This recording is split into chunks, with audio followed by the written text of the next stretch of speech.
Hey, everybody. Welcome to another episode of Frenemies. Joined as always by David Swor. We have a special guest tonight, former teammate of ours, Scottie Collier. Scottie, it is great to have you, man.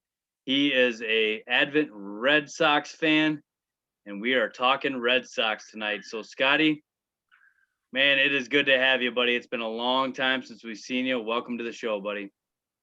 Thank you so much for having me. I'm excited to break down a little bit of the season, however dismal it might be, but there might be some rainbows at the end of this. Who knows? That's awesome, man. It's going to be a lot of fun tonight. I've been looking forward to this all week long. I'm not going to lie to you. I haven't seen Scotty since college, and I guess this is the new seeing people thing where you get on Zoom and see people. I guess this is what we do now.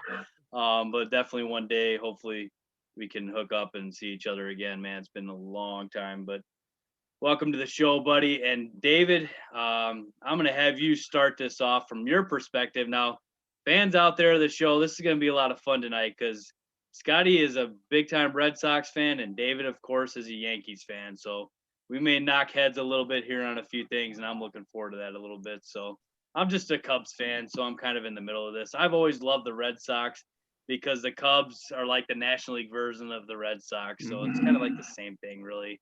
When you're a Red Sox fan, you know how Cubs fans feel. When you're a Cubs fan, you know how Red Sox fans feel. So we're kind of allies in this game. And David, you're the enemy. So, David, why don't you kick us off with the 2020 recap from your perspective of the Boston Red Sox? Oh, I want to recap the Red Sox from last year. You have to start with their off season from last year. One of the worst off seasons for anyone that I can remember. They started out, they lost Alex Cora, their World Series winning manager, in scandal.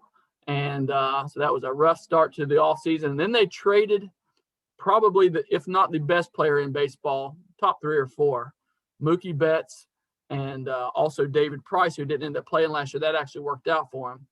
But they, in a lot of people's opinion, got a really underwhelming package back, although Verdugo ended up being a really good player. I mean, we're talking about the best player in baseball, or one of the best anyway. And so I know for all the Red Sox fans out there, that had to really hurt. On top of that, Chris Sale ended the prior year with Tommy John surgery. So he was out for the season. And of course, we had COVID, and Eduardo Rodriguez went down with COVID and was lost for the season. So really rough start to the season before they ever got going. And that just kind of continued. 24-36, 16 games back of first place. Ended up in last place, right behind the Orioles, which is kind of crazy. Nobody would have ever thought that would have happened. So just a really bad season all the way around. It's crazy, guys, because they actually had one of the best hitting teams in baseball despite everything going on. And they had some guys that had some terrible seasons. Andrew Benintendi hit 103. JD Martinez hit 213. And still, in spite of that, man, the Red Sox could hit and can hit. They got one of the best shortstops in the league in Xander Bogaerts, very underrated. I don't know why he's not talked about more. And then they had, some other good seasons. Again, Verdugo 308, 6 home runs, 15 RBIs, really good season. Christian Vasquez is one of the top catchers in the league. He doesn't get any publicity either for whatever reason. So it wasn't all bad, but the Red Sox did nothing to address the pitching problem that everyone knew they were going to have. You can't go into the season with Nathan Eovaldi as your number 1 starter and that end well, and Martin Perez as your number 2 starter. I got to looking at their pitching stats today, and I just couldn't believe that they went into the season that way. But at the end of the season, they brought up some prospects who looked really good. Tanner Houck, I actually got to watch him pitch against the Yankees. He straight up dominated them. And so if I'm a Red Sox fan, I got to cling to that. But a rough season for the Red Sox, and I can't say that I was sad. I'll just throw that out there. That was a perfect thing for you to add there at the end. So, yeah. Scotty, Nice. I really got to know, man. So that obviously was a very rough season for Red Sox, and I want to hear it from the fans' perspective now. So give us your recap of the 2020 season. So, and it was tough because it started off with a bomb, and I've got a 12-year-old son who was 11 at the time, and has the Mookie Betts jersey and all this. It was some sadness, but we didn't pull Cleveland and LeBron and start burning jerseys or anything like that. We totally understood. Tennessee boy, by the way, Mookie. Yeah. Good guy and a 300 bowler. I mean, what an athlete. So it kind of stung, and everything you said, David, spot on. When I look at the depth chart in the pitching rotation, you got Ryan Brazier coming in. I mean, heck, Joe Friend could have done better. Remember him back in the day? It was tough. I mean, it's like they picked there's some of their pitching rotation off of some of the college down the road, and they didn't address any of it. I actually, because of COVID, had an opportunity to watch a lot of games on MLB and enjoyed it because they did keep it exciting on the offensive. But it's just they get a lead and it's gone. It's gone. So it was frustrating, but we kind of settled into the fact of, is this a rebuilding year? And it's a weird year with the COVID protocols, but then after, and then, trying to ride the train of the only thing that we got really to be excited about is watching Verdugo, what kind of cleats he's going to have on. It kind of got a little old, but, not much hate coming from me about it, but hopeful for this year. And like you said, if some pitching actually picks up, that it could be decent, but it is a little scary. Yeah, no doubt. I just don't understand how I kind of forgot, guys, to be honest with you, that the Orioles finished ahead of them, and that's kind of bottoming out, so to speak. But David, we talked about this last year in our Red Sox podcast about the starting pitching and what are they doing, because with that offense, they just didn't have any, and it ended up biting them in the butt big time here. And they had a really, really bad group of starting pitching. The team was third in batting average, ninth in OPS, yet they were 25th in ERA and dead last in WHIP as a team last year. So they struggled mightily in those two areas. If you struggle there, their relievers were 27th in ERA and 28th in WHIP. So the bullpen was not any better. And Scottie, here's a big one, man. It was obviously a 60-game season last year. They used 16 different starting pitchers in a 60-game season. It seems like every single day. That honestly is one every 3 days that they're running out somebody different. That's just unbelievable to me, man. That they I'm surprised they didn't throw. Yeah, I'm surprised they didn't throw Devers in the starting rotation for a time or two. I mean, it was very interesting. It just showed they were grasping at straws. They had I think the front office was defeated once they finally realized that this Betts trade wasn't going to pan out. And like you said, David Price opted not to play, and you got JD through, I don't know if he was hiding an injury or what, but how uncharacteristic of that, somebody who's so routine, so disciplined, to let himself allow to actually be in the lineup that long, struggling. And who the heck knows what Benintendi was going through. And it was kind of sad how he got traded this year too. It was like there's something underlying that we don't know, I feel like. But yeah, that's you bring up a good point, DJ, about that's the root of it all, and that's going to be the root of it all this year, I think, unfortunately. So I wanted to pick your brain a little bit more, Scottie, if you didn't mind. Like, what do you think the reasoning behind it? And I still really, honestly, I don't really understand the Mookie trade. What kind of went behind that, and why did they trade one of, if not the best player in the game? I mean, they got Verdugo back. I mean, Verdugo's a stud, but I mean, let's just be honest here. The Dodgers completely won that trade. So why did the Red Sox do that? What do you think from your fan perspective? Conspiracies or whatever. I mean, there's rumored Billy Beans in the mix with some of this Moneyball strategy. I really couldn't tell you. I think they are chasing that Moneyball thing, and the price tag that Mookie deservedly needed was just something that if they're like, we need to sprinkle this amongst 4 or 5 positions, we can, and maybe we can come out smelling like roses on the end. But with how the market was, that totally wasn't the case.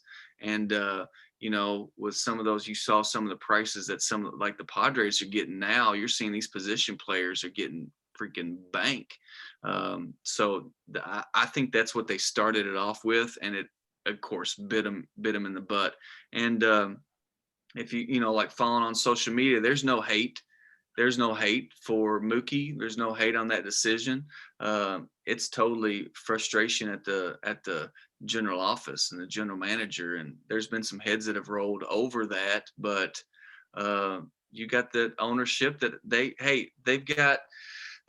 almost got the Charlie and the Chocolate Factory golden ticket. I mean, they're the ones that ended the curse. So, I hate to say that they can't do no wrong, but they did. And there's really not much checks and balance on that other than, maybe firing the coach that just happened to get the job because the previous coach cheated. And, I was totally on, and not to change topics, but I totally agreed with that decision.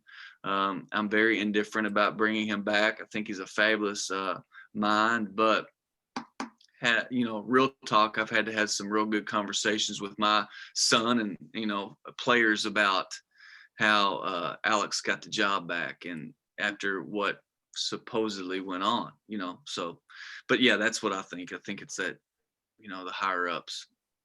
That's a good point, man. I think that's a really good perspective to hear from your point of view there. And Scottie, so 1903, 1912, 1915, 1916, and 1918, they dominated, won the World Series then. And then the big old gap to 2004, 2007, 2013, and 2018. And for some reason, and obviously you don't, Scottie, but it seems like 2018 was so long ago, and you kind of forget that these guys just won the World Series 3 years ago. Mm-hmm. It doesn't seem like it's been that short of a time ago with the amount of stuff that they've gone through in the last 2 seasons, to be honest with you, what they possibly could go through this year. But it's like, that's a good point, man. Like, they won the World Series in 2018, so you kind of got to give them a little bit of leeway here when they make a trade like that. I mean, I get it in some ways, like you don't want that to happen, but man, they've won 4 World Series pretty recent here, so they kind of got a little bit of a spot there. So yeah, but you had the. I'm sorry, David. What was you? Oh, go ahead. You had the foundation there. You said it, DJ, but the Boston fans, you won, but it could have continued, and that's what you think. I mean, you got the killer bees in the outfield, and then you completely destroy it all. Yeah. And so I hear what you're saying to give them a little grace, but still they've got they could have played the salary cap a lot better than what they did. Makes total sense. David, go ahead, buddy. Dave Dombrowski effect, DJ. We've talked about this. Hey, the dude's good at building a championship, and then he's really good at ruining your franchise. And so I think and Boston shouldn't be complaining because they're in a big market just like the Yankees are. They can spend money just like the Yankees can. And I think Dombrowski got them to a certain point. The ownership got uncomfortable spending money. And the thing about the Betts trade that just boggles my mind is they took less of a package to get rid of David Price. I mean, is that a big market move? No.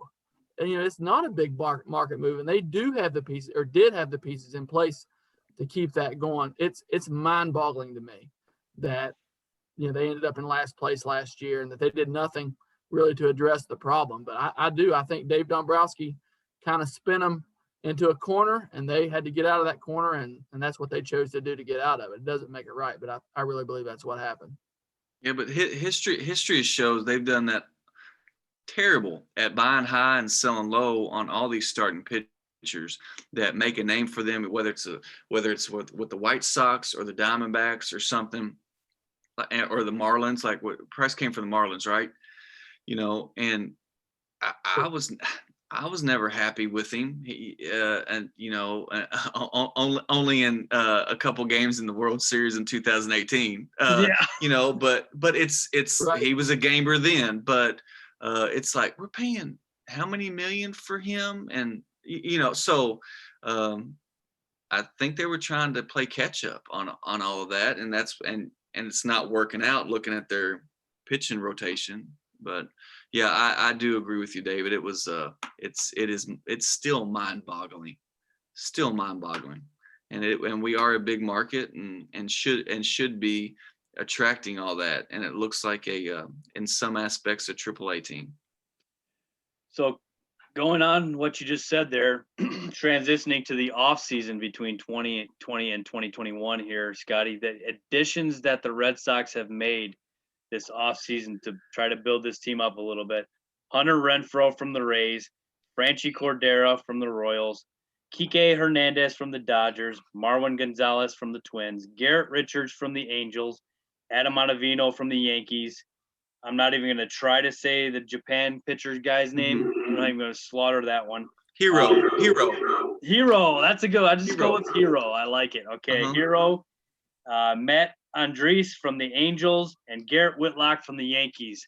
So, Scottie, out of all those guys that they added in the offseason, which ones are you excited about?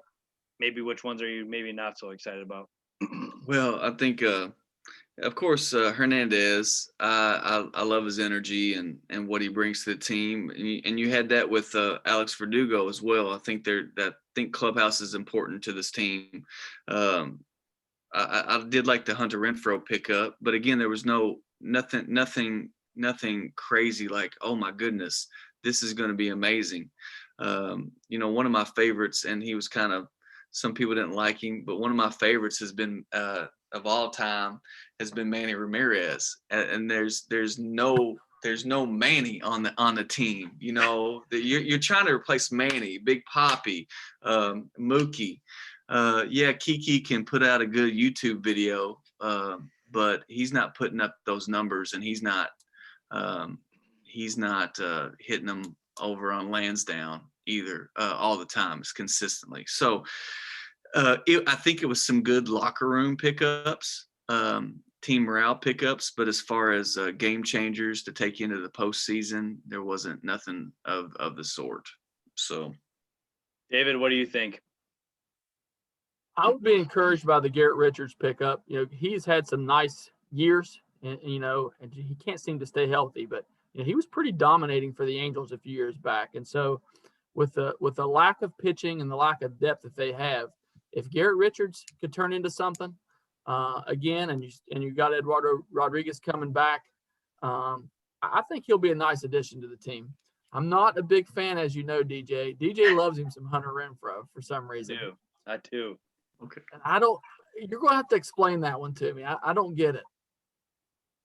Well, the man produces runs. He's an RBI machine. I get the batting average is atrocious. But if you're making the most out of getting out when you get on base and you're knocking runs in, he all hit that matters. 156 last year, dude. I know. Last year, I'm punting the 2020 stats for everybody. I'm punting them all. Good. Good. Hey, and guys, this is something that no other club has to deal with, and you can see it in DJ's background. But that big green wall over there plays a lot in people's minds, that they think this is going to completely change their game, and that might have been one of those things. Who knows? It might be. It might be. Obviously, they're headed that direction. They must be thinking that way because Kike Hernandez is kind of a similar player, low batting average, hits a lot of home runs. Franchy Cordero seems to be in that same vein. So they're just going to depend on the home run, and I get it. I mean, that's probably what advanced metrics tell you. But I like a guy who's going to put the ball in play personally. Mm-hmm. So that's just and you're right. And they got rid of and that's who they're getting rid of. They're getting rid of Benintendi. They got rid of and Mookie even didn't hit it. His last year or two was really good, but they're getting rid of those people that put it in play and looking for the long ball. So transitioning a little bit here, and this is going to take a while because, man, these guys got rid of so many guys that were on the squad last year, and this is going to take a little bit, but let me walk you through this, and then, Scottie, we can have you talk about some of these guys that left as well. This is a big list. I couldn't believe it I almost ran out of paper writing this thing down. My pen was out of ink. I was trying to shake it. It's unbelievable. Benintendi to the Royals. I was a big fan of his stud. 103 last year. Let's punt that one day too, David. Come on, he hit 103. That's ridiculous. But anyway, Jackie Bradley Jr. to the Brewers. Jose Peraza to the Mets. Colin McHugh to the Rays. Zach Godley and Andrew Kashner are free agents. So is Stephen Wright, who was on the team last year. And just to throw it in here, guys, Andrew Kashner was on the Red Sox last year. Nope, I'm not trying to dog Andrew Kashner, but let me just say that we got Anthony Rizzo for Andrew Kashner. Think about that for a second. And you know who the GM of the Padres was when we made that trade? Jed Hoyer, who is now our GM. So I think he knew he was going to the Cubs eventually. So he just said, I'll just get rid of whatever I got with the Padres, bring him over to the Cubs. I'm going over there anyway. So that probably didn't happen. But it's crazy how that thing went whole full circle like that. Chris Mazza to the Rays. Jeffrey Springs to the Rays as well. Robinson Laird to the Twins. Kevin Pillar, I love me some Kevin Pillar, to the Mets. Mitch Moreland went to the A's. Zui Lin to the Twins. Jonathan Lucroy to the White Sox. Domingo Tapia to the Mariners. Heath Embry to the Indians. Brandon Workman to the Cubs. Josh Osich to the Reds. Mike Hickman to the Dodgers. And Robert Stock to the Cubs. So that's a big list, guys, of all the guys that left the Red Sox that played Major League Ball for them last year. That's a pretty solid big list. So of that list, Scotty, which one of those guys did you have a really hard time seeing going, if any of them? Well, I was, it was rough seeing Moreland go. All he did, and kind of led an example to some of the younger players. Of course, the hometown boy Benintendi, that was tough, and like I said, just very, very weird. I liked JBJ. I thought he was a great player. I think he saw the writing on the wall, and just kind of wanted to get out. Like you said, DJ, I liked Pillar. He was a baller. But I think Benintendi was probably the one that kind of stung me the most, especially after Mookie, and then how that all kind of played out. It was rumored that there was some injury, or he was trying to work through some stuff, and once they had to report to spring training, and then the season got cut short, and coming back to spring training, he's down fishing or playing with his family and stuff like that, didn't want to come back. There was a little bit of drama, but I don't know if any of that stuff was true, nor who cares about it with all the divas that we have in Major League Sports. Come on. Yeah. I mean, he was a baller that, if, like you said, DJ, if you're throwing out the stats for this year, make some adjustments with the swing, and it's a brand new year. And his body of work in years past proves that he could have overcame that. But yeah, that was tough to see them go, especially after the previous year was so rough as well. Absolutely. David, what did you think about the offseason subtractions? Moreland is going to hurt now. They've got a nice prospect coming up there, so I totally get it. But, man, Moreland was mashing last year when they traded him. 328, 8 homers when they traded him. I think he pretty much had a bench job with the Padres and didn't do quite as well. But I think that hurts. I don't know what was going on with Benintendi. That is a head scratcher. He's kind of been on a downward spiral really for 2 or 3 years now. And I read where his foot speed was actually way down. So it leads me to believe maybe there might have been a little bit of laziness, a little lack of off-season training or something. I don't know. I'm just speculating. I just thought that was really weird because when he came up, man, he was really tough. I hated to see him come up in the bat because he could foul pitches off and that kind of thing. But anyway, I actually don't blame him for trading him when they did. It just seemed like that relationship was broken. But of all those players, I think they're going to miss Moreland more than anyone. Yeah, Moreland was a stud, no doubt. I just love me some Pillar. Benintendi, though, man, I just think with the age, he's so young still, to be honest with you, and it's just so much more potential in there. I think the Royals are getting a good piece there, to be honest with you, and the Royals are starting to head in the right direction here, not necessarily yet this year, but with picking up guys like this who are maybe somebody else's trash that they know are some treasures here. I've done things in the past. They're kind of building a team. They're over there in Kansas City, and I think the Benintendi one hurt them a little bit more than maybe they're leading on. So we will now transition to the 2021 projected lineup, and I'll read through these guys. And once again, Scottie, get your take on this lineup that's pretty solid here, with Verdugo leading off in center field. And if some of these guys, if I have them in different order too than what you kind of think too, you can add that in there too, Scottie. I got Verdugo leading off in center field, 6 bombs, 15 ribbies last year, 308 batting average, 367. Nice batting average, nice on base last year from Verdugo. Xander Bogaerts, 11 bombs, 28 ribbies, 300 batting average, 364 on base. To me, one of the most underrated players in the game, period. Rafael Devers, third base, 11 bombs, 43 ribbies, 263, 310 on base. JD Martinez, the DH, not good enough to be a DJ, by the way. He's just a JD. 7 bombs, 27 ribbies, 213 batting average, 389 on base. Christian Vasquez is your catcher. 7 bombs, 23 ribbies, 283, 344 on base. Hunter Renfroe will play right field. 8 bombs, 22 ribbies, 156, 252. Franchi Cordero in left, 2 bombs, 7 ribbies, 211, 286 on base. Bobby Dahlbeck, your first baseman, 8 bombs, 16 ribbies, 263, and 359. And Kike will bat ninth, playing second, 5 bombs, 20 ribbies, 230 with a 270 on base. You got Kevin Plawecki on the bench, Christian Arroyo, and Marwin Gonzalez. So, Scottie, what do you think of that lineup overall? Are you excited about the lineup? What's your thoughts? Oh, of course. Like you guys said, David, you said earlier that their hitting last year was phenomenal, and it was crazy that their record didn't prove that. So I think they will definitely produce. I am hearing some rumors that coach is thinking about Kiki leading off a little bit. Good. And I don't think that would be a bad idea in some situations.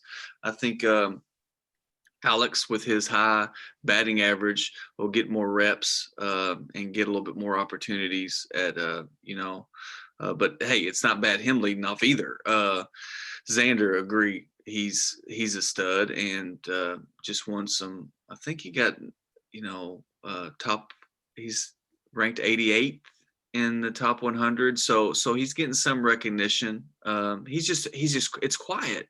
It's quiet. Yeah. He's not as clutch as some of those other guys are at times, because you're like, man, you had ducks on the pond, didn't hit them in when you should have. So I think he'll step up and do a little bit better. Christian Vasquez also has lost 15 pounds this offseason. Feels like a brand new man. And I think he's always, to me, I really love his game. I love his effort. Plays for his family, plays for his fans. I think we'll see a big season out of him, but just mainly because of confidence. And I think losing that weight would do that. The rest, we will kind of see how it pans out. Because of some inconsistencies, you hate to just imagine that JD is going to be a stud again this year. And there are some guys in AAA that could step up. But we talked about this on the pregame show, that there are a lot of utility players and a lot of kids and players that can move and play both second, left, right, third. So that has some good aspects, and it also is confusing as well. But I think it's the best starting lineup that they have at the moment with the decisions that were made in the offseason. Absolutely. That's a good perspective, man. There's a lot of things in there I didn't know for sure. So, David, what do you think about the lineup? Their first 5 hitters are as good as anyone's.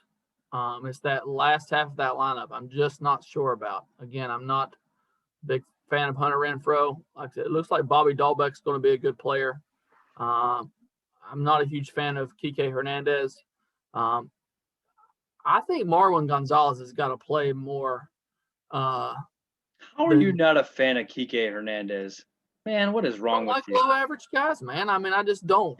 If you're playing second base for me and you're hitting 230, I'm just not real happy about it. And that's pretty much where he's been. I know he's got some pop and he's a clutch hitter. I'm not taking any of that away from him. I know he's a good fielder and can play all over the place. That's all pluses, but there's a reason he wasn't starting second baseman in Los Angeles. Mm-hmm. Yeah. So I think he's a good player. Mm-hmm. And you got to think, I mean, Boston, and not to cut you off, David, but Boston, it's, Xander's still following the ghost of Nomar. Oh yeah. And whoever's playing second is always going to follow the ghost of who, Pedroia. So it'll be a while, and I agree with you. If his batting average definitely needs to go up a little bit more than what it is. So I'm sorry, I didn't mean to. No, maybe it will once he gets some more reps. Being a utility guy's tough, coming off the bench and hitting. And like I said, I just gotta believe they're going to have to find a place for Marwin Gonzalez. I think he needs to be an everyday player or somewhat everyday player anyway. So it makes me wonder, is he going to end up in left field some? I don't know. It's an interesting lineup. They're going to score runs. They are 100% going to score runs, and that is not their problem. I like their lineup. But what do you think, DJ? I love their lineup. I really do. Like I'm a big fan of all those guys in that lineup. There's not one guy in that lineup that I'm like, I wish I didn't have him on my ball club. And when you got Marwin Gonzalez on the bench, not even projected to start, man, wow. It's depth. Okay, I get you. I'll give you the Kike. He's got to get the batting average up. But to his defense, this is his first time he will be a full-time starter in his career. And he is a postseason animal, too. So if the Red Sox can find a way in the future to get in the postseason, he will perform and has in the past. So there's no doubt about it. I get it. JD is going to come back. He really is. He just had one bad year, 5-year stretch where he was just as good as anybody in the entire game, hitting in the middle of the lineup. He'll be fine. He'll figure it out. I have no doubts whatsoever about this lineup. If Renfroe's hitting 6, that's a perfect spot for a guy with low average and can produce RBIs, in my opinion, because you don't need that guy to hit for average in the 6th spot. 6 spots there for you to clean up the middle of the order right there and knock some runs in, man. And if you strike out a lot in the 6th spot, that's one of the spots that I'm not okay with striking out, don't get me wrong. Okay, but out of all the spots in the lineup, that makes the most sense for him to be there, penciled in there and driving in runs, hitting at a lower average. So I love it. I really do. I think this has always been a strength of the Red Sox and will continue to be in 2021. So transitioning over now to the pitching staff, this may be where it gets a little rough. I got Nathan Eovaldi as the ace. I'm not sure about that with Rodriguez coming back. We'll see. I can flip flop that. Maybe you can give us a little perspective on this. Eovaldi, 4-2 last year, 3.72 ERA, 52 Ks and 48 innings pitched. You got Eduardo Rodriguez coming back, who did not play last year, was injured. Was it COVID last year, or was it injury? It was a COVID-related heart issue, I believe. Yeah, gotcha. Right. Okay, so then Garrett Richards is your 3 guy, 2-2, 4.03 ERA, 46 Ks and 51 innings. Then Martin Perez is your 4, 3-5, 4.50 ERA, 46 Ks and 62 innings. Nick Pivetta was 2-0 with a 180, 13 Ks and 10 innings pitched. And obviously, when Chris Sale gets back, hopefully in June or July, he will be in that rotation as your number 1. Obviously, if he comes back like the normal Chris Sale, he will be your ace whenever that is that he gets back. Matt Barnes is your closer, and they got Adam Ottavino, who's a pretty good stud out there in the bullpen as well. So, Scotty, what do you think overall of this pitching that the Red Sox have this year? I mean, it's C. It's a C rating. That's about right. I mean, Nathan has some spots where he is a stud. I mean, he looks like he's could bench 350 pounds, and when he wants to, he can throw it in there at 98, 99 consistently through 7.5 innings. And so Rodriguez is the same. He's a gamer. After that, it kind of falls off. I was excited to hear David say some good things about Garrett as a good pickup, and my tone on him before was a little I don't know. But after that, it's kind of you go to kind of what's in AAA with Tanner Hope coming up, and you just hope that they can handle 7 innings, keeping it even, and getting to the bullpen, which is still mediocre at best. Yeah, it's a little iffy. you'd have to have 2 or 3 guys have career years to be leading the AL East after by All-Star break. Yeah, absolutely. So, David, what do you think of the pitching? I agree with a C. I'd give it a C. They should be improved. Eduardo Rodriguez is a great pitcher. I really like him. That really hurt them last year not having him. He's an innings eater. I'm not a fan of Evaldi for a lot of reasons. He's one of these pitchers, man. You just think he's going to be so good and it just never comes out. You know, he drove me crazy with the Yankees. I'm sure he's a super nice guy, but he's a C. I mean, that's just the best way I can say it. He's a C. He's going to have A+ stuff on days, but it's always going to average out to a C. Martin Perez, he's a lot the same way. He's a little worse than Evaldi, but you know, he's going to give you 4 or 5 innings a start. You're going to have an ERA around 5. Pivetta, man, it's funny because a lot of the sites that you read say the Red Sox are really high on Pivetta. And so I'm interested to see how that pans out. You know, he wasn't very good with the Phillies, but was a top prospect at one point. So maybe they found something there with Pivetta. You never know. And again, I told you what I thought about Richards. He could be good, or he might be injured all year. You know, you don't know. But one year he was like 15-4 with an ERA under 3. And that hasn't been that long ago. So, you know, maybe he's the man again. I don't know. What gets a big F is that bullpen. That bullpen is atrocious. You know, Barnes is going to be their closer. I think he blew 4 saves and 13 chances when he had it. I really like Ottavino. I wish he could have stuck with the Yankees. He was a New York guy. But, you know, that's their main setup guy is Ottavino. He was kind of a righty specialist with the Yankees. And so we talked about this, DJ. There were so many good bullpen guys available literally for nothing. Again, Brandon Kinsler signs a minor league deal and was a pretty good closer last year. I don't know why the Red Sox didn't jump in on something like that. Yeah, I agree with you guys. I mean, this is definitely the weakness of the team. However, I don't see them using as many starting pitchers as they did last year, unless a lot of injuries happen. I think they've at least shorted up a little bit to where they won't have to go 16 deep on the starting pitching. Even for a 162 game season, they won't go that deep, I don't think. So maybe if you get some spot starts here and there, there's some talk of 6-man rotations. That might spread it out a little bit more too. But I think they've definitely at least shorted up to where once they get Sale back, especially, then a lot of these guys can eat more innings for them and stay in there consistently and not be as run down and as awful as they were in 2020. So I think they have improved a little bit, just not enough for a team with that kind of offense. So what do you feel is the biggest strength of the 2021 Red Sox, Scottie? Oh, wow. I think it's going to be camaraderie. I think they're going to have a lot of fun. I think they gel together. You know, and they've got a lot of pop. I mean, seeing their spring training stats, they're putting the ball over the fence. Yeah. I think that is going to be definitely the biggest strength, and hopefully, you know, hopefully they produce over 7 runs a game so that the bullpen doesn't come into play. That's going to be the strength.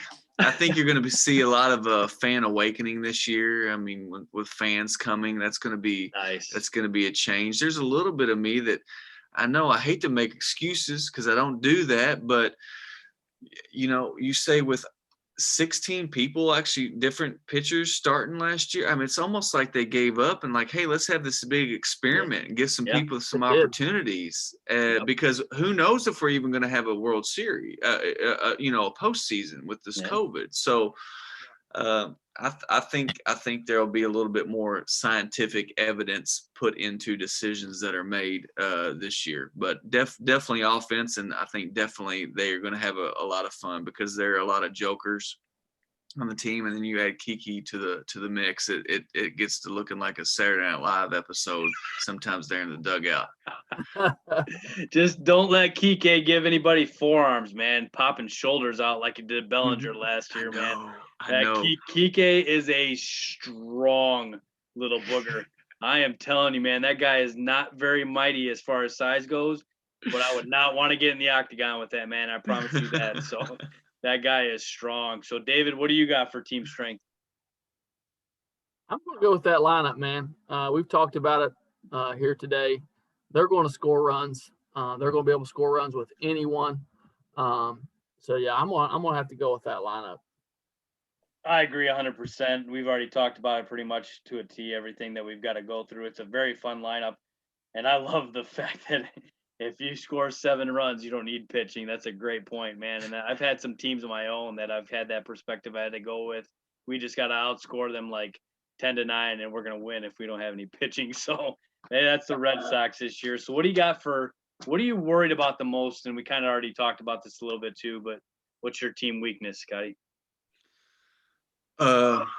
Stamina.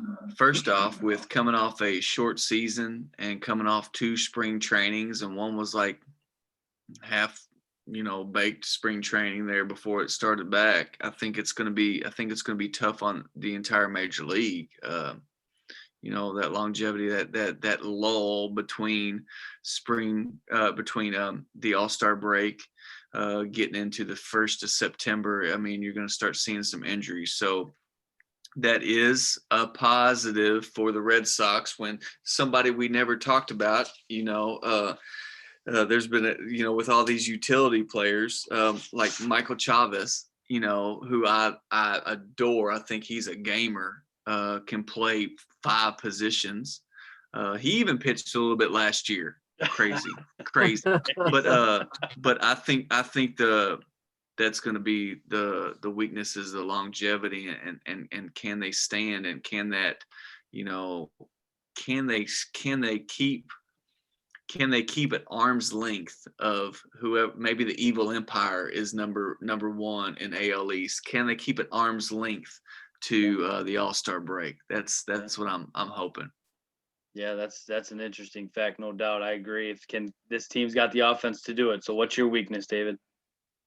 Got to be the bullpen. I actually think their starting rotation may keep them around in some of these games, but I do not have any faith in their bullpen at all. I mean, to be honest with you, I can't even name a lot of their guys. And again, it's a shame. But maybe they find something here. If they could find some guys in that bullpen, man, I think they're going to hang around. Their rotation is just good enough, I think, to keep them in games and possibly keep them within arm's reach of the AL East.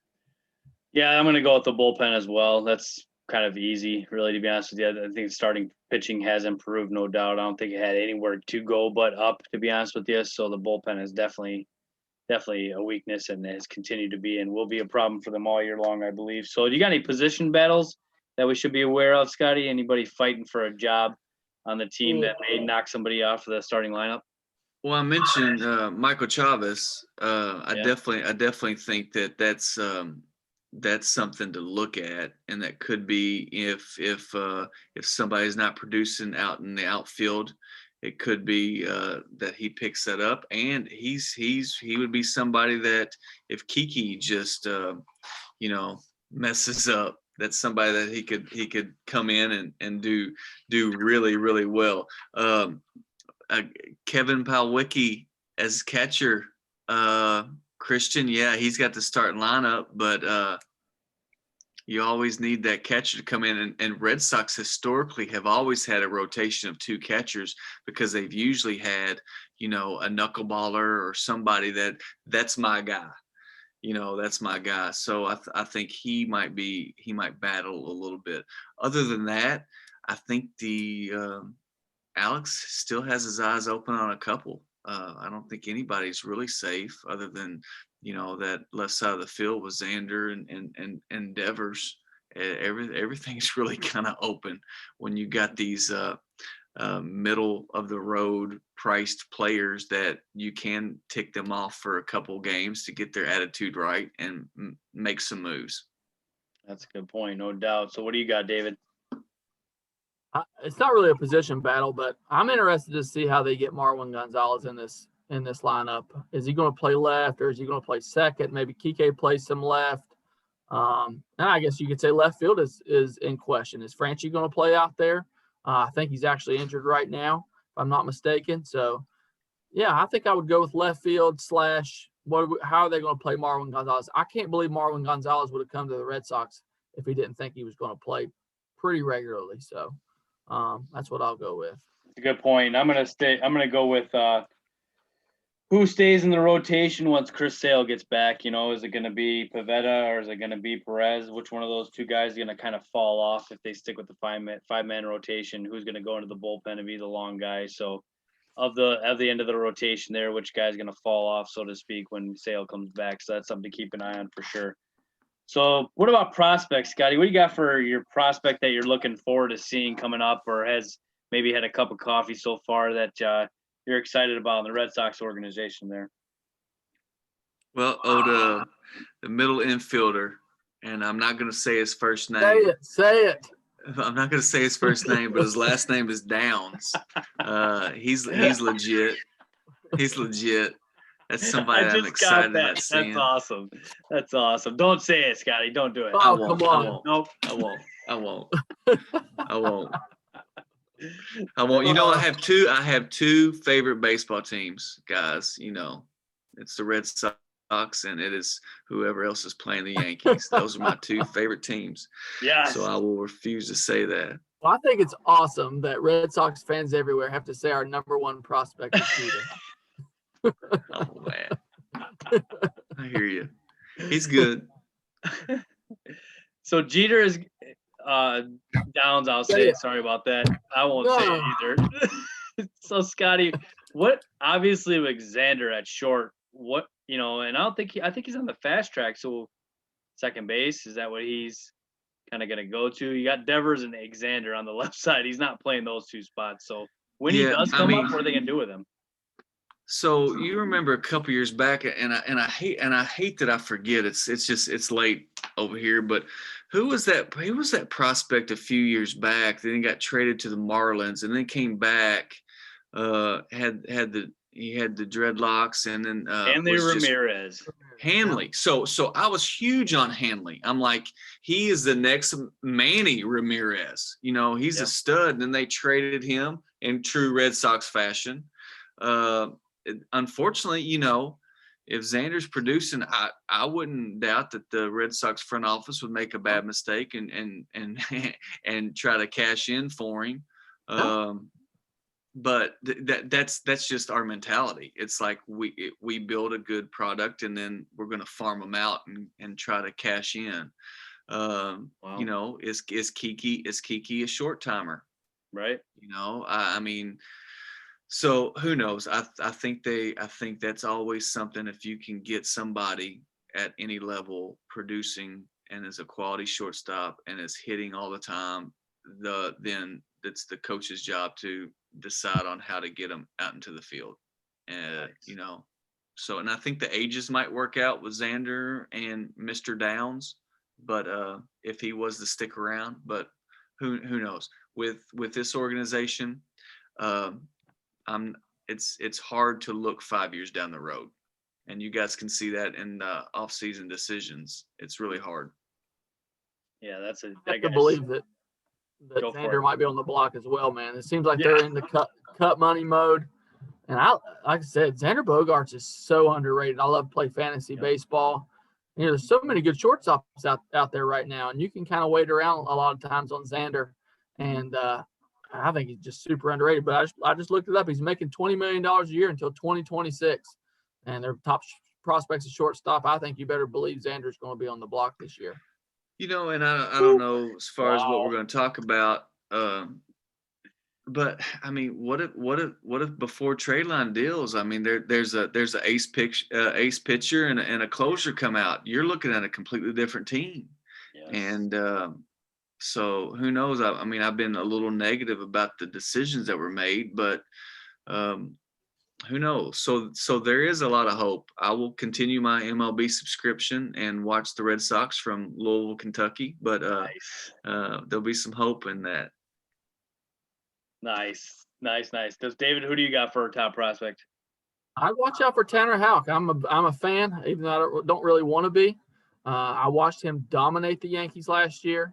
In one of his starts, I love the fact that he's a 3/4 thrower. You don't see many of those. They were already trying to slot him in as a reliever a couple years ago. He's got the big, heavy sink.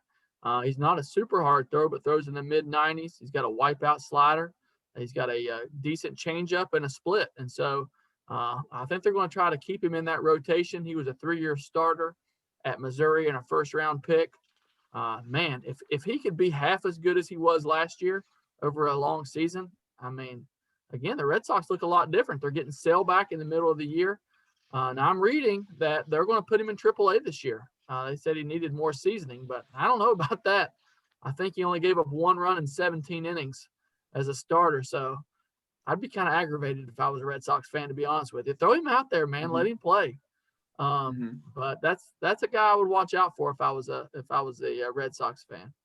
I'm gonna go with Jarren Duran, like the music group. 24-year-old outfielder, 2021 ETA. He's gonna come up a little bit this year, I believe. We're gonna see him 6'2", 212, bats left, throws right.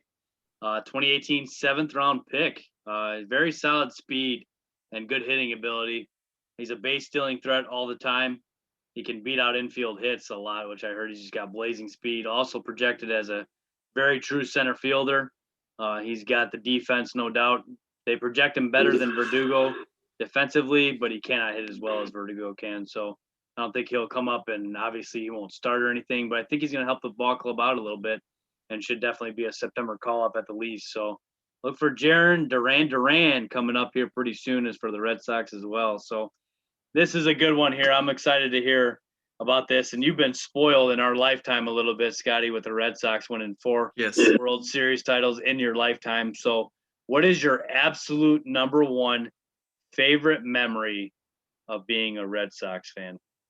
Well, let me just back up just a second, if you'll give me 30 seconds. And you got it. Living in Louisville, Kentucky, I mean, it's kind of Kentucky is a bandwagon place.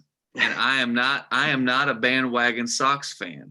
I mean, my granddad was stationed in Boston a little bit during the World War II, and actually the Red Sox, the Louisville Colonels, were a farm club for the Red Sox back then too. So there's some connection there, and my family's always been Sox fans. Awesome.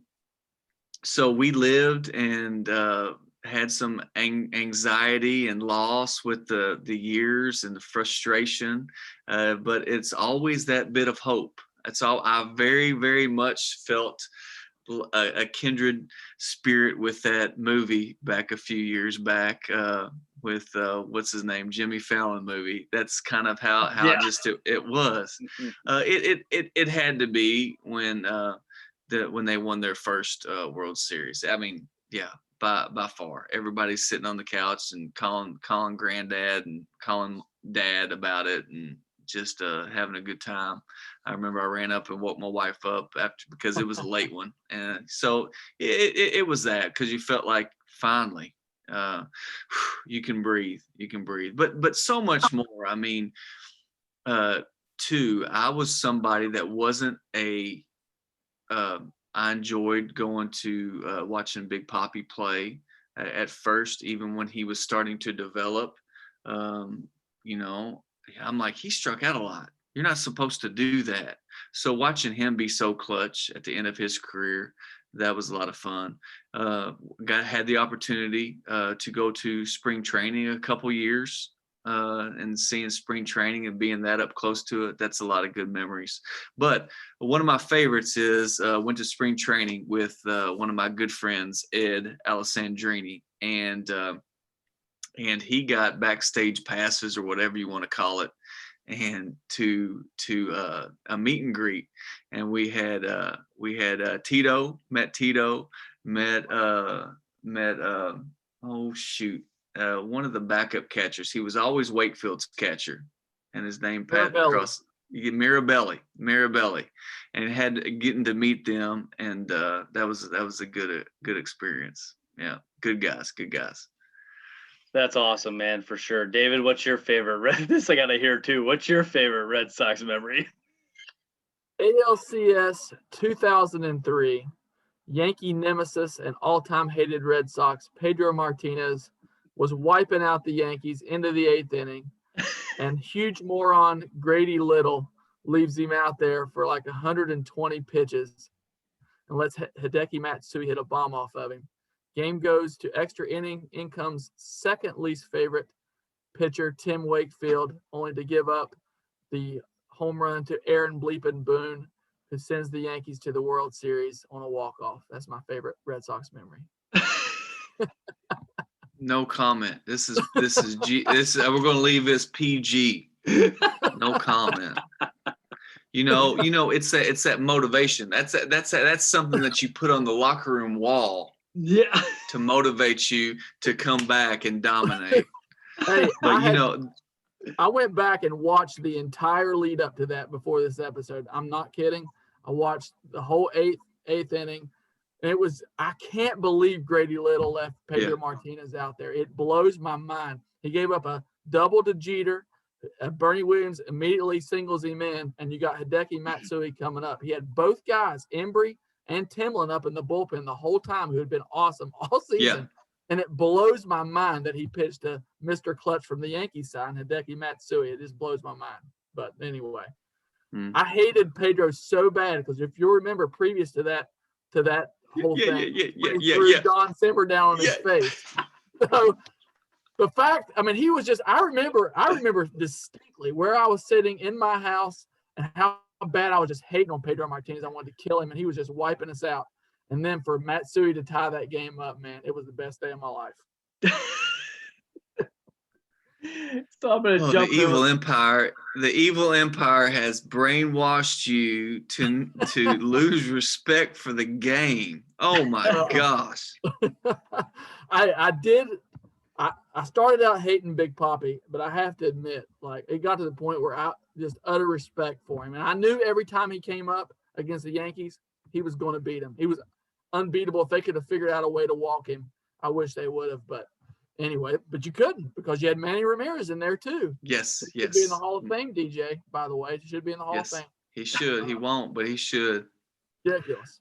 But anyway, I was glad when the idiots were gone. And I couldn't believe it when the Yankees signed Johnny Damon. That's a whole nother story. I was so mad that they signed Johnny Damon, but he actually did really well for him, so I can't hate on him too bad anymore. Wow. So there you go, man. I got to throw mine in here too. From 1918 to 2004, the Red Sox were cursed. Let's just be honest. They were the Cubs of the American League. The 2004 team for me was a lot of fun to watch. I thoroughly enjoyed that. I was actually on my honeymoon in 2004 in Cancun, and the AL CS. Hey, I'm sorry. I lost my sound for a quick second, and you're I'm probably good. glad because David was still probably talking smack. So, but seriously, I lost my sound for a second. I apologize. You're good. Hold on. Let me see here. Go. So from the 2014 for me, it was a lot of fun. I was on my honeymoon in Cancun watching it in Spanish, which I had no clue what they were saying. No idea what was going on. So I really have no clue to this day what was being said that whole entire series. But the Yankees, David, they went up 3-0 in that series, if you remember, obviously. And then in 12 innings, they lost 12 innings game 4. And 14 innings game 5 went. And then they lost 4-2 and 10-3 in game 7. Kevin Millar, Uke, Veritek, Schilling, Bellhorn, Nomar, and Trott were a lot of fun to watch. I love that team. I'm with you, Scotty. That's my favorite memory by far of the Red Sox, no doubt. So big fan of that. A lot of fun to watch, and it was just great, no doubt, and my favorite memory by far. So Fenway Park, Scotty, I gotta ask you, have you been to Fenway Park before? Yes, 5 times. Nice. I've had opportunity. Me and my dad got to go visit back in 2001.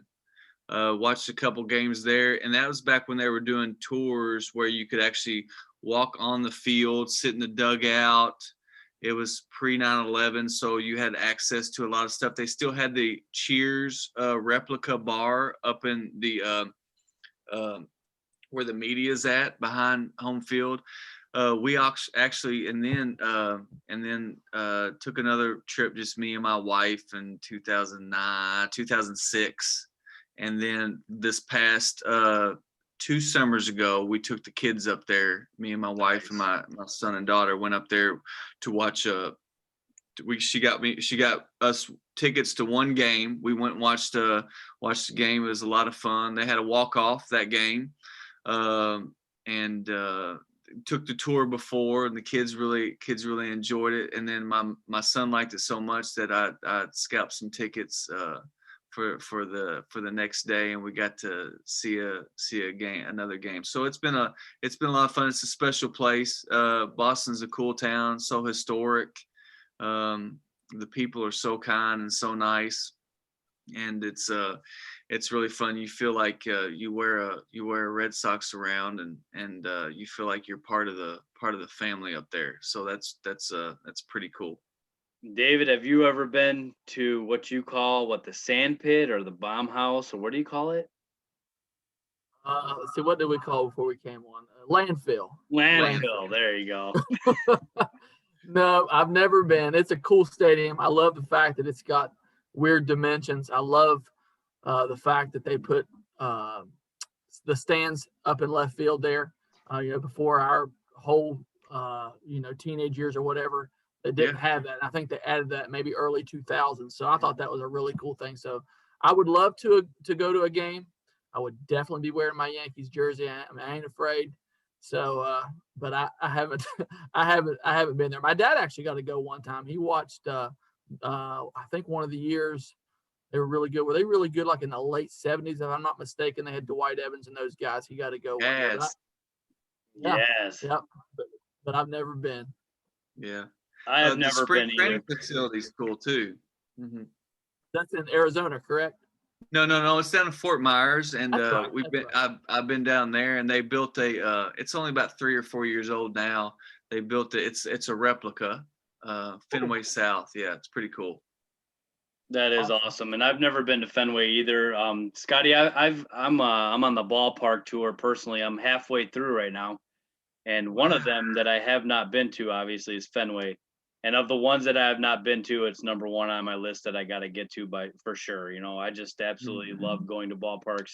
We actually kind of build our vacations every summer around going to at least one or two fields every summer. So it's definitely where our family loves to do that. And it's number one for me to see it. It's a historical ballpark, the Monster. I would love to sit on top of the Monster and watch a game. I love that center field perspective, obviously.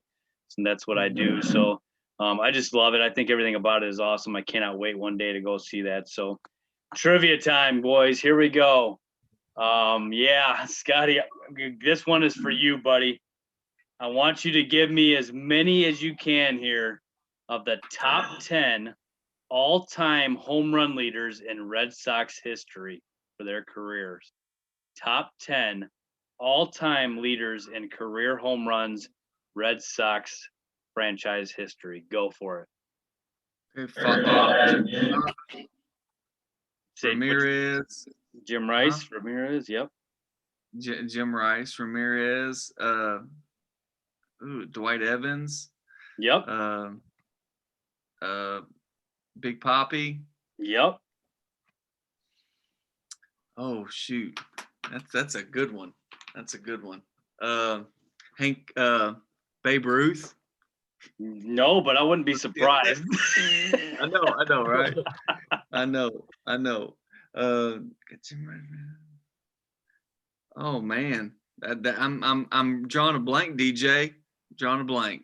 It's hard when you get on here to do trivia. It's tough. You start to freeze. I think I got four. I think I got four. That's not bad. I'll give you that. That's cool. That's not bad. It's not Johnny Damon getting a DUI bad, but it's not bad.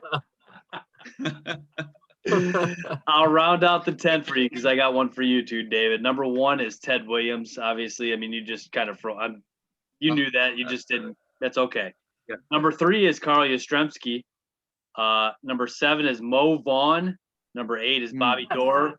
Number 9, Jimmy Fox. And number 10, Rico Petrocelli. That's a blast from the past there. So, David, for your trivia question, in 1986, the ball that went through Buckner's legs. Sorry, I didn't mean to bring this up, Scottie. I know this is a tough memory for you. However, I want to know, and Scottie, you can steal this one if he can't answer it. I want to know who was on the mound pitching when that happened to Bill Buckner. Wasn't the Rocket.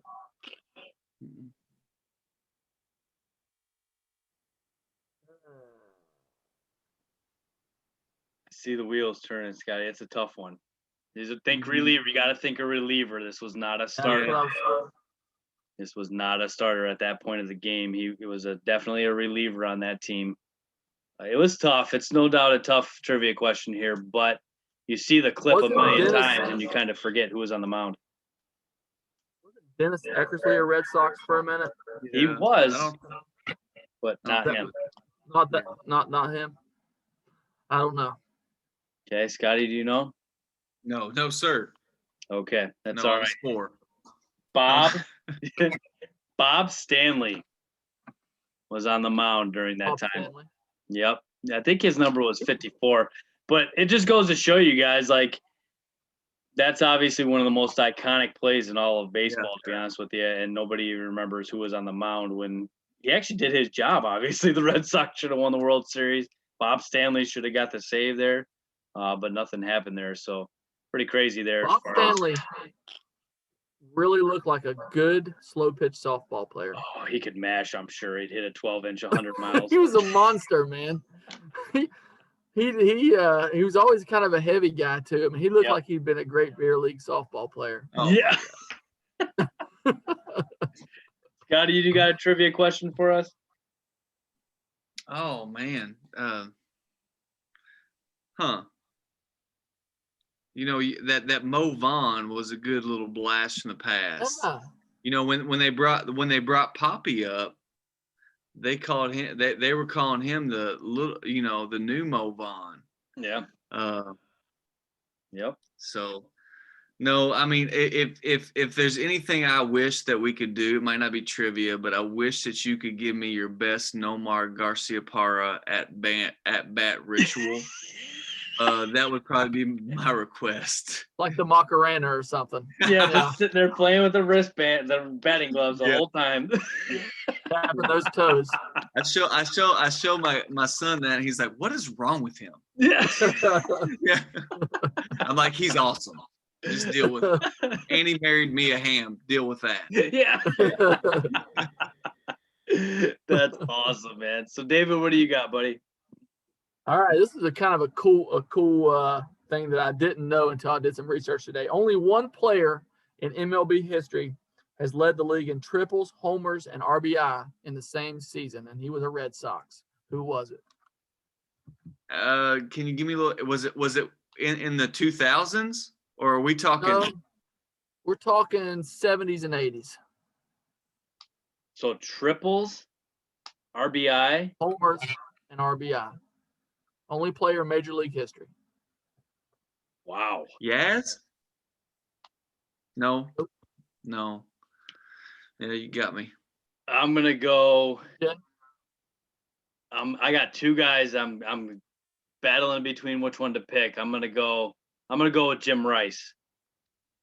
Was Jim Rice. You don't think of Jim Rice as being a speedster, you know what I mean? But yeah, I thought that was a really cool stat. You know, Jim Rice made it to the Hall of Fame. Mm-hmm. I probably wasn't in on that candidacy, to be honest with you, but that was pretty cool. You know, to have done the only player in Major League history. Pretty awesome. Got to meet Jim Rice one time. Him and Dwight Evans. Nice. Yeah. That's awesome. So to close out the Red Sox portion of the show tonight, we're going to go around the horn here real quick and give the predicted finish in the division for the Red Sox this year. I'm going to go fourth place. I'll kick it off. Finishing ahead of only the Orioles. I still need to see the starting pitching on this team rebound from a crazy year in order to really believe in them. But you mentioned it earlier, Scotty. If this team is there with that offense at the deadline, I really believe that if they go get a few guys and get Sale back, they're right back in this thing, man. And they're a contender, and they can make the playoffs. They really can. So they're not that far away, but they've got to find a way to shore up that pitching before I really believe in them. What do you think, Scotty? What's your final finish? what I think and what I hope are two different things. I'm hoping for a wild card berth, reality. Looking at the chalk right now, it's looking like they could be basement dweller. I don't think they're Orioles bad, but definitely some other teams are gonna beat them out. But with some changes that are made, I'm hoping for a wild card berth. David, what do you think? Well, unfortunately, they're going to get out of the cellar this year, DJ. So I'm with you. Fourth place. I think they're going to be better than the Orioles. I too believe that they'll be getting one big piece close to the deadline back, Chris Sale. And so if they're in it, man, if they could get another pitcher, they'll have Eduardo Rodriguez there, kind of a three-headed monster. So they could be interesting. They're definitely going to hit, but I'm going to predict them in fourth place. So there you go, Red Sox fans. There's your Red Sox portion of the program. And Scottie, we just wanted to talk to you for the last few minutes here, definitely about your career, your baseball career. We were obviously teammates at Tennessee Temple University back in the day. So why don't you go ahead and take over the show here for a little while and just kind of talk about your career here. You don't have to be super long or anything, just however long you want to be. We're all ears on this one, man. So talk about your high school ball a little bit. Talk about how you got to Temple, your years at Temple playing baseball, and then obviously transition to basketball. So it's all you, buddy. Okay, well, I won't take long. I won't take that long, but I appreciate the platform. Loved baseball growing up. Worked my butt off. Had some good opportunities to play and really enjoyed it and found a drive and a love for it. It was a connection with me and my granddad and dad. And actually my dad worked second shift when I was growing up through middle school and high school through those developmental years. So my mom would hit me ground balls out in the field all the time. So she was pretty pivotal in that. Pretty good athlete in high school. Wanted to play college ball. Reached out to Temple, got a little offer, and kind of jumped on that because I did want to go away to school, get out of Louisville, just kind of have that college experience. Really loved it, loved the camaraderie and Tennessee Temple and the baseball. Did not miss once I stopped playing baseball the bologna sandwiches on the the doubleheader days. Enjoyed Temple. Baseball was a good experience. I still had a lot of drive and wanted to get better and wanting to do well. Some of my best times were, and I learned a lot about myself was through failure and through learning, because didn't see this is what a lot of people don't understand. You guys know this. It's a fine line between what we played and I reference that to like NAIA ball now, what we played, and D1. I mean, it's a fine line. I'm not trying to pump us up at all, but we played the UTCs. We played University of Tennessee. We played some guys there in the majors.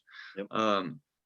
So it was a fine line. So failing and succeeding against them taught us a lot about ourselves, and I took that. Did after I think my junior year I had a tryout or two for the Cincinnati Reds and got to that was enjoyable. Of course, no callback, but that was quite an experience, seeing that and faced a couple guys that I played summer ball with.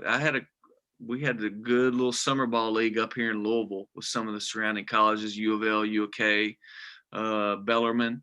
A couple of those guys played for your Cubs, nice. DJ. So that was a lot of fun. But then kind of rode off into the sunset and thought, I was the baseball life, just not being able to see any sunlight other than what's on a baseball field. Wanted to experience some college, stepped into college life and kind of stepped away after my sophomore year, after junior year in fall ball, and then tried out and played basketball for Tennessee Temple for a year. And wow, what a difference. A lot more fans at basketball, a lot more, walking around campus and people know your name. Like, man, I played baseball for 2 years. What the heck? You just now know me. But that was a lot of fun, being able to represent your school and try your athleticism in a different way. But, that's what some of my advice to people when they have the opportunity, no matter what level it is. If you have the opportunity to play college athletics, take it because nobody can take that away from you, and that builds something, and it builds a community, and it builds a confidence in you that's something that putting on a resume just doesn't sometimes. So since then I've been in the graduated, got into the education field, been a teacher and a school administrator for about 19 and a half years, got a great family, been blessed. Baseball, like one of my, David, one of your nemesis, but one of my favorite people says has been very, very good to me, because having that baseball mentality helps with a lot of life lessons. I was telling you guys before the pregame, something that kind of rekindled my baseball fire, because after college, I'll be honest with you, athletics, and this might be weird. I don't know if you experienced this. After college, I quit watching sports on TV. I don't know if it was burnout. I don't know what it was, but I just stopped for like 2 years. Finally got back into it after my son was born, getting him into sports and stuff like that. It kind of rekindled that. But recently, I've been playing 40 and over baseball. I'm only 41, nice. But I've been playing 40 and over baseball, and it is good quality baseball.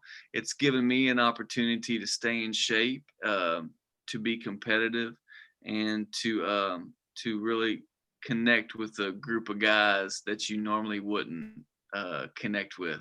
From all corners of life, and be a good friend to them and a good teammate. And then also it's been really good for connecting with my son, and being able to talk baseball and strategy, and because baseball to him is like a chess game, which it should be to any good player. So it's given me a connection, because this is really the first time, and this is funny. So I did pretty good this year, my first year playing.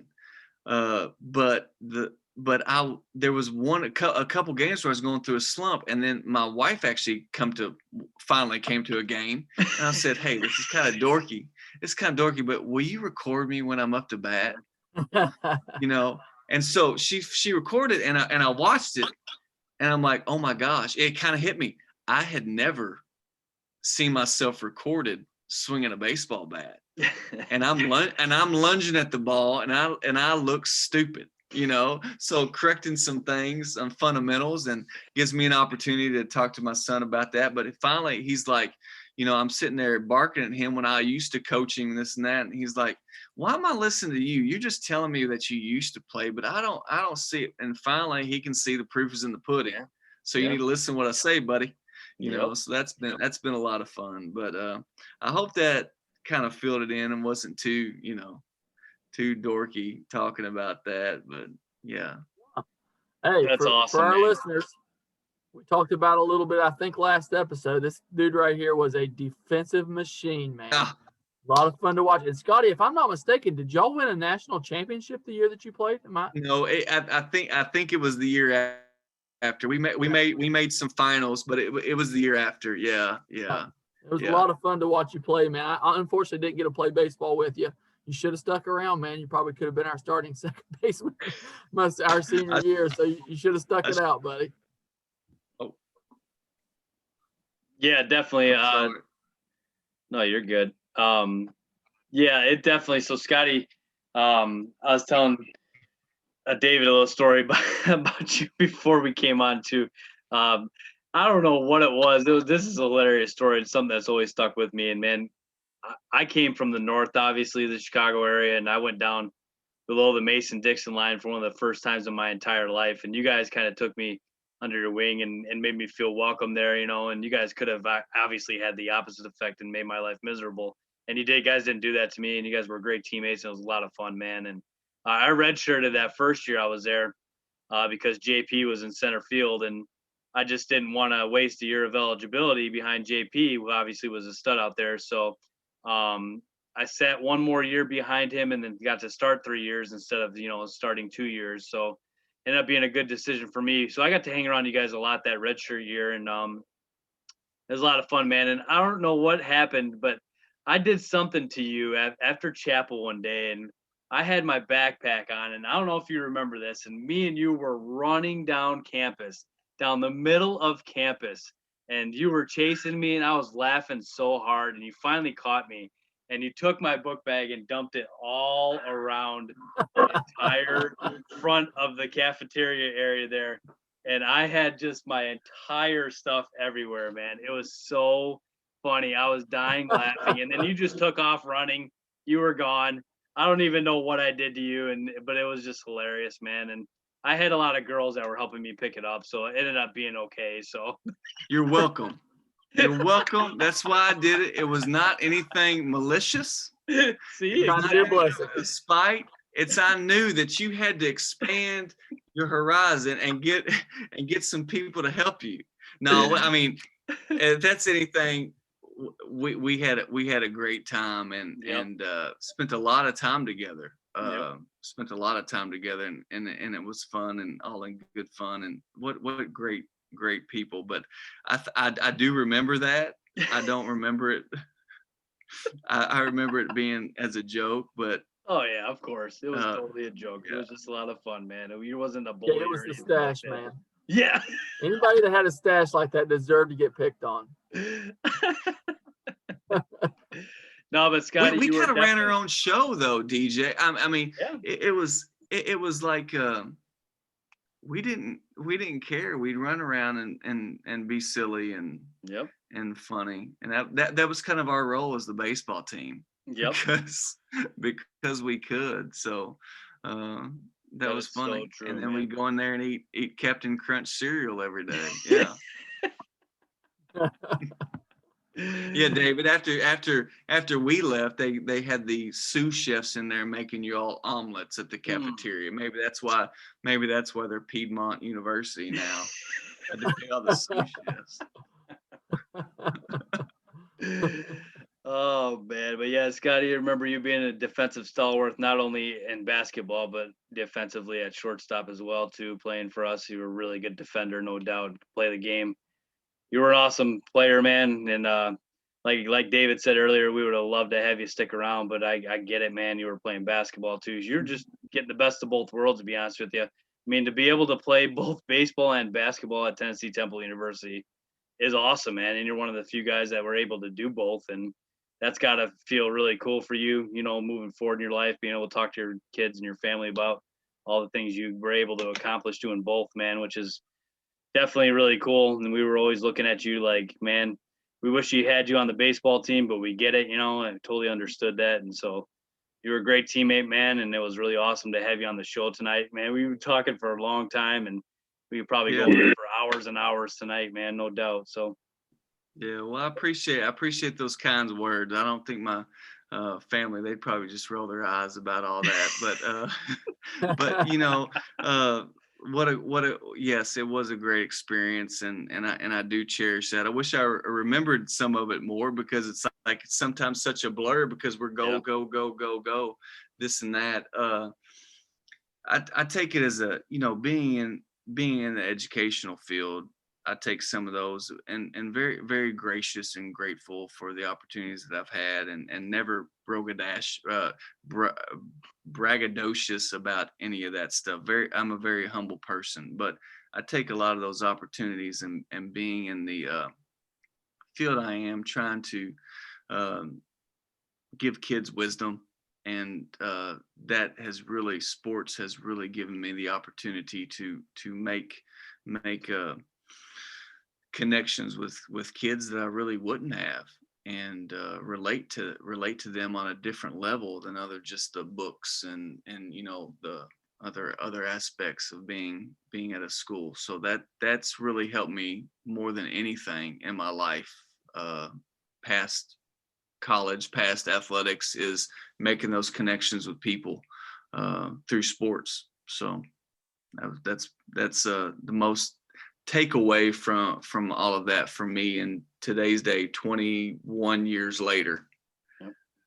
Which is crazy to think it's been that long. Unbelievable, man. Yeah. Oh, it's good. Hey, I'm telling you, you could still hit it at 85 mile an hour fastball, brother. I'm telling you. I don't know, man. Yeah. I don't know. Yeah, you can. Age is just a number. I'm telling you. Well, David, come down here and get in the cage. Yeah, get in the cage. I would love to. I totally would. I'd probably pull every muscle in my body doing it, but I'm down for it. Yeah.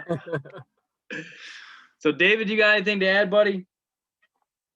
No, man, I really enjoyed it. Scottie, I really didn't know you that well in college for whatever reason, but it's nice to get to know you better, and I appreciate you coming on the show. You too. Thank you. And thank you all for doing this. Thank you for the invite. I'm so glad to be able to be part of this and so glad to reconnect with you all. Continue doing what you're doing. This was a lot of fun. I appreciate it. Awesome, Scottie. Thanks for coming on again, once again. And all you Red Sox fans out there, we hope that it turns around and that they're not in fourth place like we all think that they're going to be, and that they can move ahead of the Rays and the Blue Jays and, yeah, the Yankees too, David. They're going to get Yes. Go Sox. Go Sox. Sox indeed. Good night, everybody.